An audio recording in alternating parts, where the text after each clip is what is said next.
Misfits Audio welcomes you to Strange Stories, an audio anthology series of odd and unusual tales that can take place anywhere and anywhen. Sit back, open your ears, be comfortable, and let your imagination take flight. Remember, it's only as real as your mind makes it.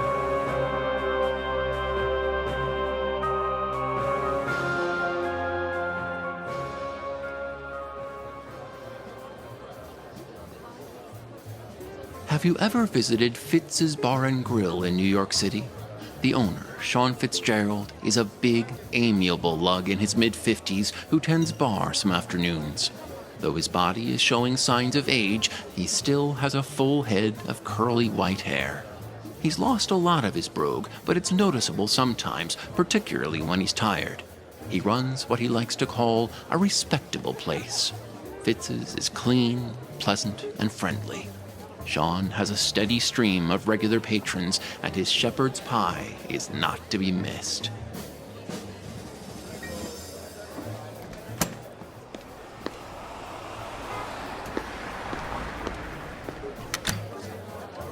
It was shortly after lunchtime when Sean saw the strange little man stagger into the bar. He looked to be in his late 30s. He had a crown of black hair on his head, and he had attempted to cover up his bald area by combing some of his existing hair over it. He hadn't shaved in a day or two, and his eyes looked glassy. He wore a nice suit, but it was wrinkled and dirty, like he had slept in it. He looked around the bar nervously. He had a confused look on his face, and he rubbed his eyes a few times. Sean walked out from behind the bar and approached his visitor. May I help you, sir? Excuse me? I asked if I could help you. Who are you? The name's Sean Fitzgerald. This is my bar. I see. Can I get you a drink, Mr. Oh, I'm sorry. Matthew Wilson. I'm pleased to know you. May I call you Matt? Yeah, sure. Everyone here calls me Sean. Why don't you come over to the bar for that drink?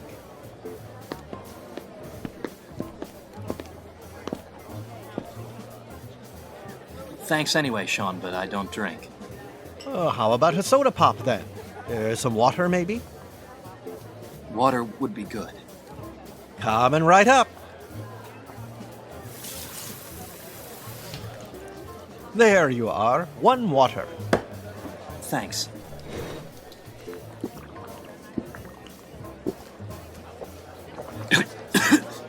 Are you all right? I'm okay.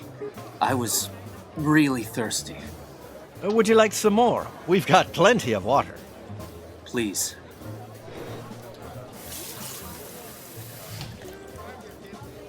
Here. You seem lost, Matt, if you don't mind me saying. You could say that. I guess I'm kind of confused. About what? This place. All these people. Oh, there's no need to be confused about my bar or my regulars. They're all good, honest folk. It's not that. I'm not following you, then. I've got nothing against your bar or your patrons. It's simply that they shouldn't be here. No? Why is that, my boy? Because they're dead. They were all killed yesterday when the city was destroyed.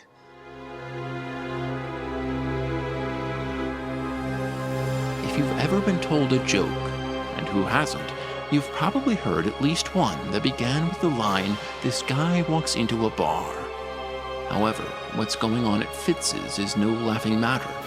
Matt Wilson's confusion stems from the fact that the bar is standing and all the patrons are very much alive. Why does he believe all these people should be dead? What does he think happened to them yesterday that now apparently has been reversed? We'll learn Matt's story in This Guy Walks Into a Bar.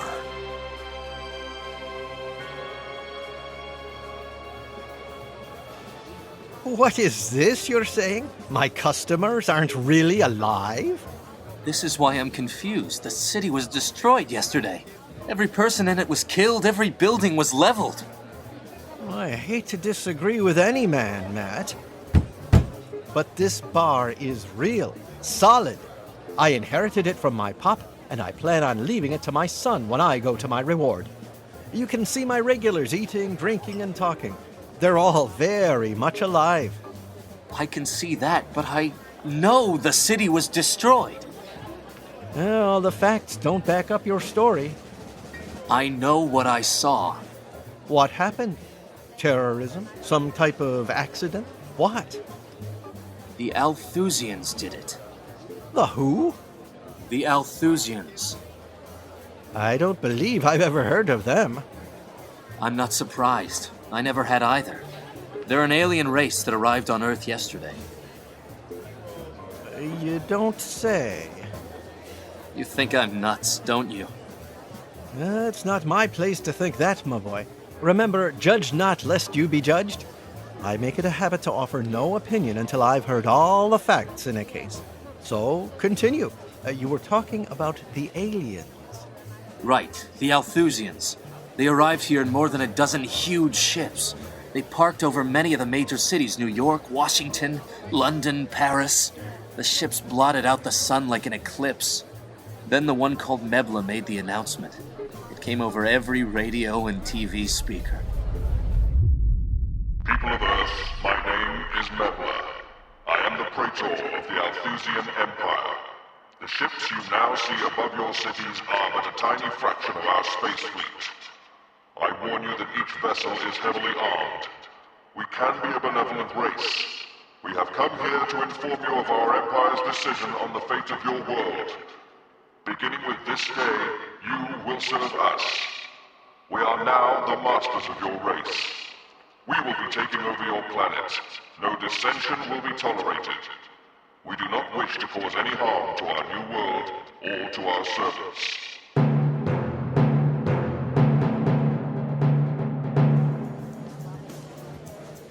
Oh, I can't imagine that went over well with the big boys. No, it didn't. Eventually, the government of the US and some other nations launched missile strikes on the ships. The missiles caused no damage, not so much as a scratch. That's not possible. I saw it. Mebla made another announcement after the attacks. It is regrettable that despite our warning you have attempted to defy us. The fate of the inhabitants of your world is now certain. Your servitude will not be unpleasant. We are powerful, but we can also be benevolent. Unfortunately, because of your aggression, a demonstration of our superiority is now in order. It was then that the ship over the city fired its heat blast. Buildings crumbled into rubble. People fell to the street, their skin bubbling until they died. It was horrible. What did you do? I wandered the streets for some time. I found no life of any kind, not so much as a bird. I guess I finally collapsed, exhausted. Why were you spared the effects of the weapon? I have no idea. I've been trying to figure that out. It also seems that no one else remembers what happened yesterday but me. I know that I don't. I've read the papers, I've had the TV on all day. Yesterday, too. There's been no mention of anything. I can't understand it. It's like nothing ever happened. I don't know how you put all these pieces back together again, how you bring all the dead back to life. Maybe no one had to. What do you mean, Sean? Isn't it possible that you imagined it all? Don't you think I thought of that? That was the first thing that came to mind, but why would I do that? What would be the cause? I wish I had some answers for you, my boy. What happened to the spaceship? I don't know. They seem to have gone away. Now that you've heard my story, Sean, what do you think? Well... You said that you needed to know all the facts before you made a decision. I did say that, didn't I? Well, quite frankly, it's tough to believe. You're telling me. There's no proof. Everything seems normal. The bar is fine, we're both fine, and so are my customers. No one else we know of remembers what you do. Could it all have been a bad dream? I've wondered that, but I don't think so. If it were a dream, I've never had one so vivid. Also, I mean, look at me. Uh-huh. Look at this suit. Feel it. Nice material. I only buy the best. I'm very particular about my appearance. I wouldn't leave the house like this, unshaven and in a wrinkled suit. Something must have happened which made me look like this. At first I thought that maybe you had simply tied one on. I haven't had a drop of the stuff in years. I don't drink anymore. So you said. And I don't do drugs either. Good for you. Sean, what do you remember about today? What do you mean? Do you remember the whole day? Yeah, When did you wake up? at 6:30, like I always do. What did you have for breakfast? What's this about? Could you please humor me? What was your day like before we met? Well, let's see. Like I said, I got out of bed and cleaned up. My Nancy made me a wonderful breakfast. Bacon and eggs. Delicious. And then? I opened up at 10 and you came in a little after noon. There was nothing special. I was afraid of that. Why? If you can remember the day in such detail, it makes my story seem less plausible. Oh, I'm sorry, Matt. No, don't be sorry. You've been very helpful. I guess what I really needed was someone to talk to. Never let it be said that Sean Fitzgerald didn't help a man in need. Do you live close by? Yeah, pretty close. My advice would be a hot shower and a nice nap. You'll feel much better afterwards. I think you're right. Oh no. What's wrong? What day is it? Tuesday. Oh, I'm supposed to be at work. Mr. Marks isn't gonna be happy. What do you do for a living? I'm an advertising executive with Marks and Weber. Or I was. I was supposed to be there, geez, nearly 4 hours ago. Oh, dear. I've probably been fired by now. You'd better call. What can I say? Yeah, that is a toughie. I guess you'd better be sick. I suppose so. How about your fever just broke and you realize the time? I don't know if Mr. Marks would believe that. He's pretty sharp. You're in advertising. It depends on how well you sell the story. You're right. My cell phone still works. I guess that's another sign that I imagined all this. It's a good sign. Why don't you call from my office? You don't want the boss hearing the sounds of my bar in the background.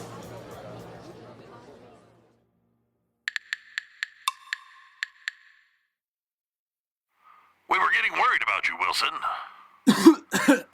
I'm sorry, Mr. Marks. I must have caught something at the office. You know how that happens.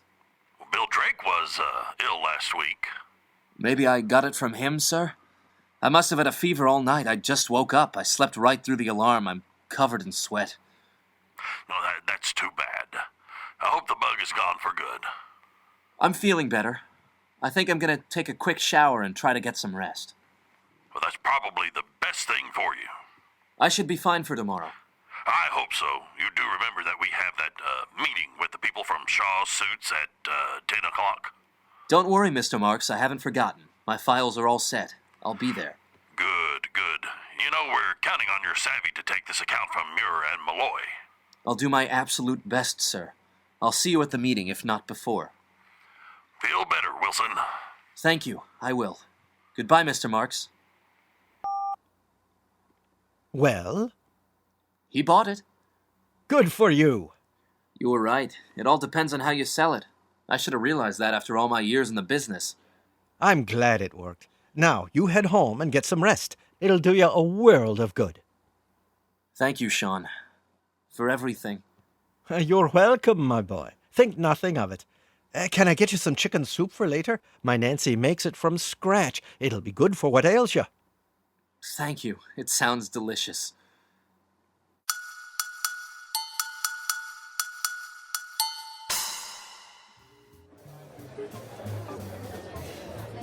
There you are. You warmed that up for dinner. You'll love it. I have to warn you, you'll be wanting more when it's gone. Well, I know where to get more. That you do. What do I owe you? It's on the house. With all you've done for me, I couldn't possibly Nancy and I insist. I'll tell you what, when you're feeling better, you stop in for lunch or dinner. Bring some friends along. But I'll pay for it then. You've got a deal. It'll be nice to see you again, and it'll be good to gain a new customer.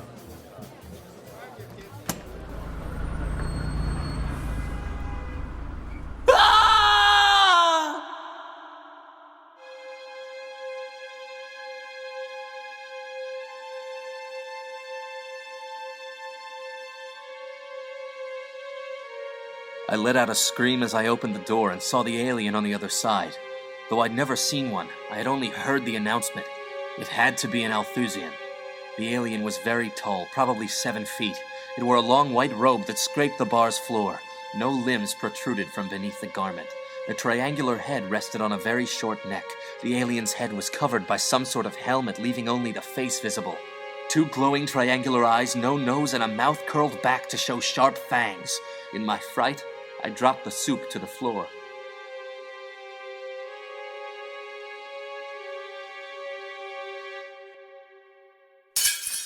Sean! It's here! An Althusian!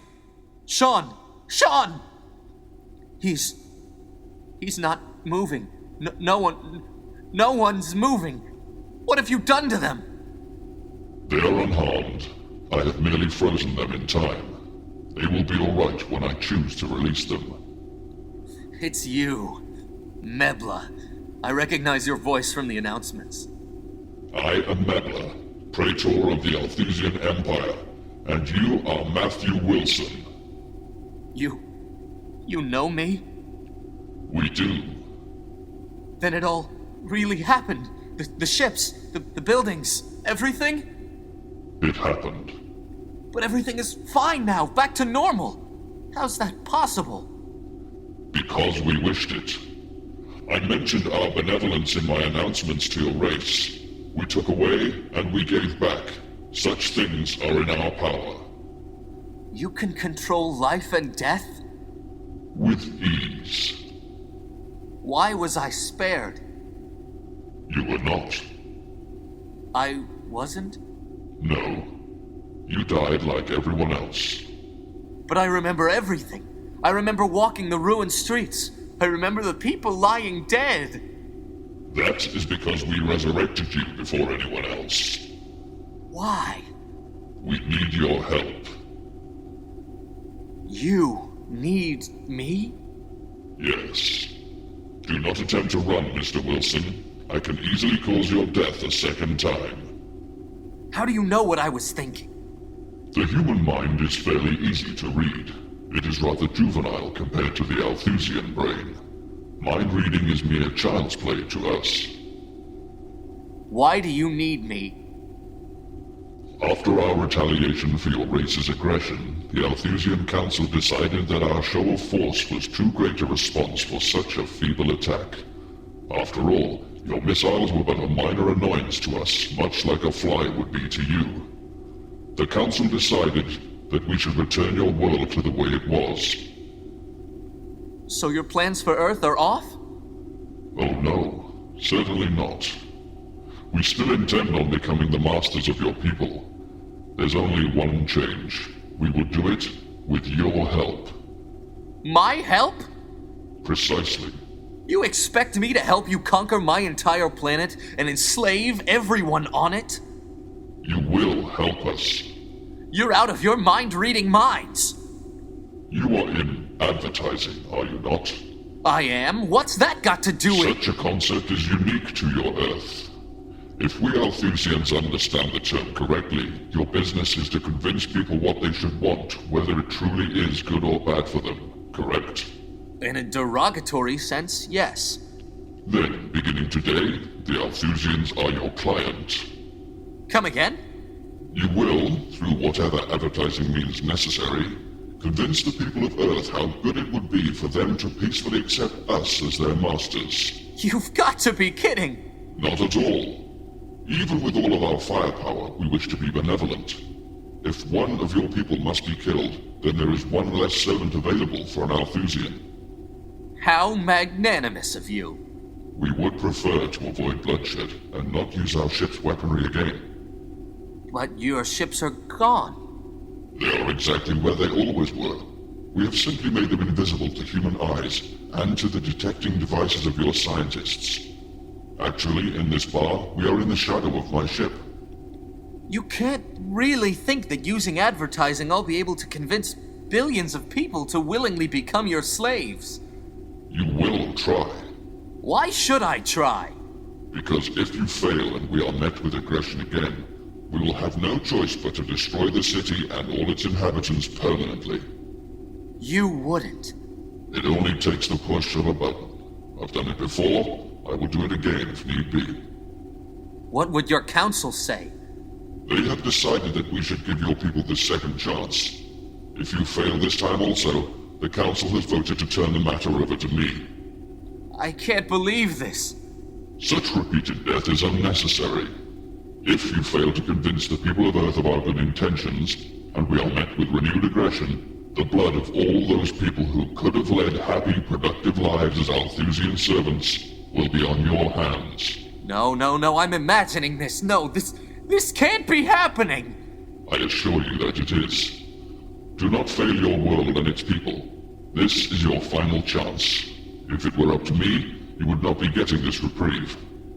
Thanks a lot. You have 1 week. A week? 7 of your days. Will that be a problem? It doesn't matter how much time you give me, a week, a year. It can't be done. Why is that? I won't be able to convince anyone to willingly enslave him or herself. It would be demeaning. Service to the Althusians will be honorable. It will bring meaning to the lives of you mere Earthlings. We mere Earthlings already think our lives have meaning, thank you. Why do you feel that you need to decide our future for us? We can decide our future on our own. The strong have always ruled over the weak. So should it be. It won't work, Mebla. My people won't accept servitude, and they will resist. Then the consequences are inevitable. 1 week, Mr. Wilson. I will find you.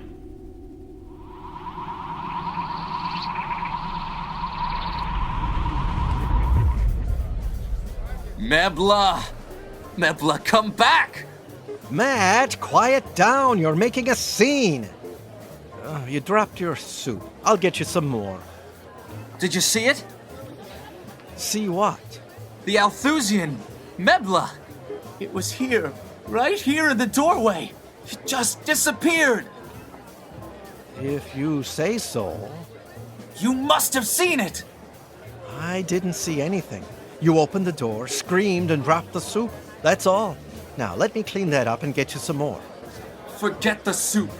Don't you understand? It was here. Mebla, over 7 feet tall and in a long white robe. Everything I said was real. I know that for a fact now. It all really happened, and they're gonna do it all over again. Please, Matt, you're disturbing my customers. Is there a problem here, Sean? I think there might be, Kevin. Who are you? I'm Officer MacGillicudy. I'm going to ask you nicely to lower your voice and calm down. But you don't understand. Neither of you does. The aliens are gonna come back. I've only got a week. They're gonna kill everyone all over again. Who are these aliens, Sean? Illegal ones? Space ones. Something the poor boy has imagined. They're real.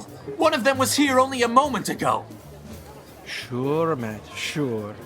I've gotta go. I've got lots to do and only a week to do it all in. Not so fast, my buck.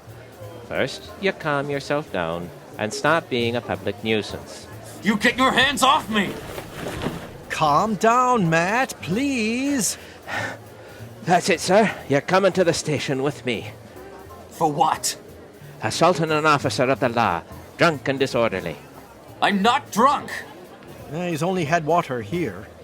Then plain disorderly. You're still coming with me. No!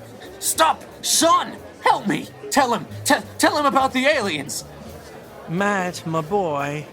You have the right to remain silent. Let go of me! No, stop! Let go of me! I will, as soon as we get to the police station. I don't have time for this. I need to talk with the mayor, the governor, the president! Sure you do. We'll call them from the station. I'm sure they'll all come right over. Anything you say can and will be used against you in a court. Help, Sean, it's gonna happen again! Sean, help! I tried to help you, Matt. I really, really tried.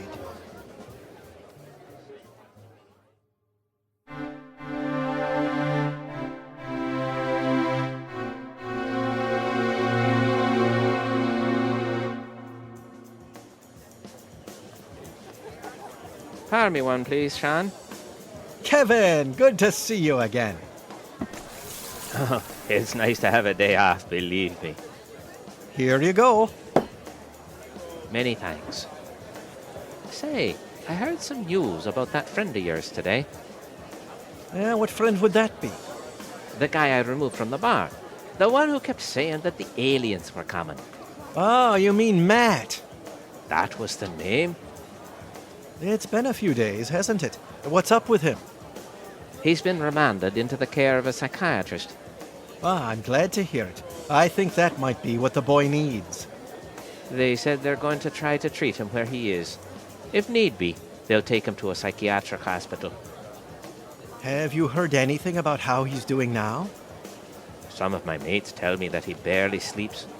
He keeps mumbling about how the aliens are coming back, and that only he can save the whole planet. Oh, the poor man. He's not really a friend of yours, is he? No, he walked into the bar one lunchtime. He looked like he needed help, so I tried to help him. I guess I failed. At least you tried. Most people wouldn't even do that. Thanks. My Nancy always tells me that I'm too nice to people. Can you be too nice to people? I don't know. She thinks so. She told me the other day that I'd give someone the shirt off my back during a blizzard. She's right. I've known you a long time, and that is something you'd do.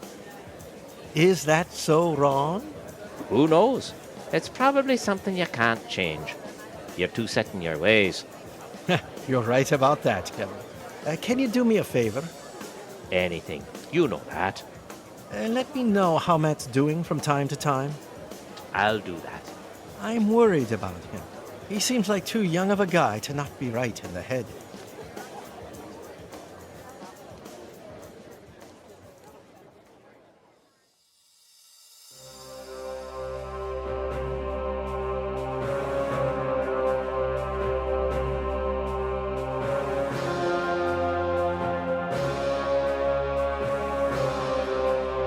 If it's any comfort, Matt Wilson won't be spending many more days trying to tell anyone who will listen about the Althusians' return. We'll be back next time with another story. I hope.